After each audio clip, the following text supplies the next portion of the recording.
ছিল, নাম হচ্ছে চিত্রাঙ্গদা, এটাও তাদের সাথে জয়েন করলো। তাহলে এখন টোটাল জাহাজ হলো 4টা।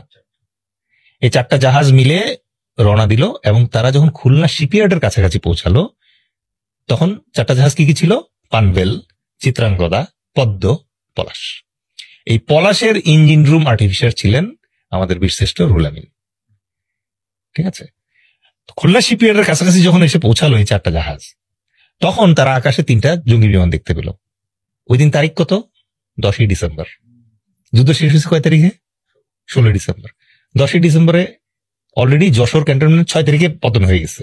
সুতরাং ওই জায়গায় পাকিস্তান এয়ারফোর্সের বিমান থাকার কোন প্রশ্নই আসে না। কিন্তু ওই 3টা বিমানের মুভমেন্ট দেখে, মানুষের যেরকম বডি ল্যাঙ্গুয়েজ দেখে বোঝা যায় যে এই লোকটা আক্রমণ করতে আসছে, বিমানের ফরমেশন দেখে বোঝা যায় যে এটা অ্যাটাকিং ফরমেশন, এবং নেভির সেলার যারা আছে তারা এটা বোঝে। সুতরাং বাংলাদেশ নেভির যে সেলাররা ছিল তারা বুঝছে যে তারা অ্যাটাক করবে।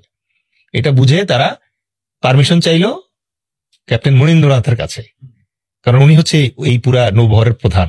তার কাছে পারমিশন চাইলো যে এই বিমানগুলো কিন্তু আমাদের আক্রমণ করবে, আপনি পারমিশন দেন, আমরা বিমান বিধ্বংসী কামান আছে আমাদের বোটে, গান বোটে, আমরা ফায়ার করি বিমানের দিকে।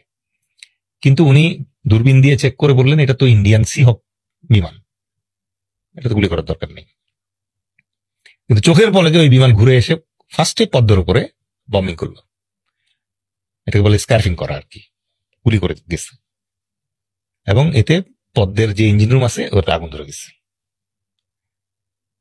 তখন আবার বিমান তো এক জায়গায় স্ট্যাটিক দাঁড়িয়ে ফায়ার করে না, সে একটা স্কার্ফিং করে চলে যায় আকাশে, একবার আবার ঘুরে আসতেছে। তখন আবার পদ্ম পলাশ থেকে রিকোয়েস্ট করা হলো যে পারমিশন দাও, ওরা কিন্তু আমাদের উপর গুলি করছে already, let us engage them. But captain Mahendranath বললেন না। দ্বিতীয়বার ওরা ঘুরে আসলো 3টা বিমান, এসে এবার পলাশের উপর হামলা করলো, এবং পদ্ম ও পলাশের যে ইঞ্জিন রুমে আগুন ধরে গেল, এই আগুন নিভানোর তারা খুব চেষ্টা করলো। একে তো তাদের গোলাগুলিতে আহত হয়েছে, প্লাস হচ্ছে প্রচন্ড রকম ইঞ্জিন রুমের আগুন। তো তারা জান প্রাণ দিয়ে এই ইঞ্জিন এবং এই বোট দুটাকে সেভ করার চেষ্টা করলো। কেন? কারণ you have to understand their emotion. তাদের নেভির প্রথম জাহাজ দুইটা, এটা they wanted to save that, but ultimately আগুনের যে লেলিহান শিখা, সেটার কারণে আসলে এটা সম্ভব ছিল না। তখন ক্যাপ্টেন মহেন্দ্রনাথ বললেন যে এই দুটো জাহাজ আর টিকে থাকবে না, সেলার যারা আছো তারা পানিতে ঝাঁপিয়ে পড়ো, সাঁতরে তীরে চলে যাও।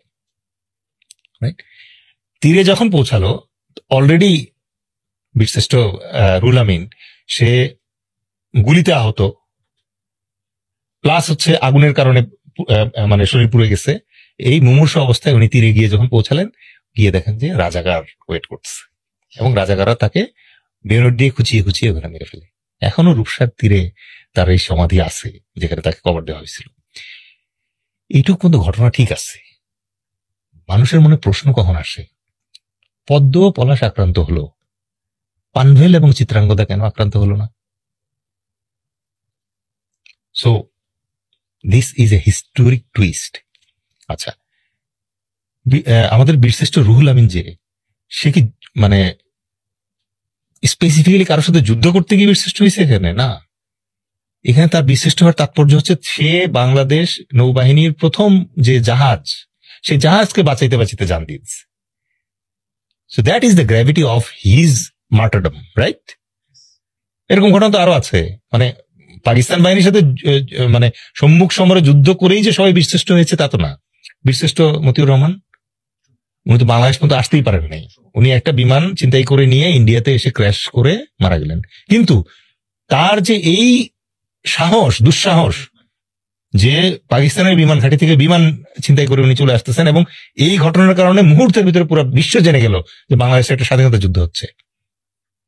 তো এক একজনের মৃত্যুর গুরুত্ব এক এক রকম বীরশ্রেষ্ঠদের।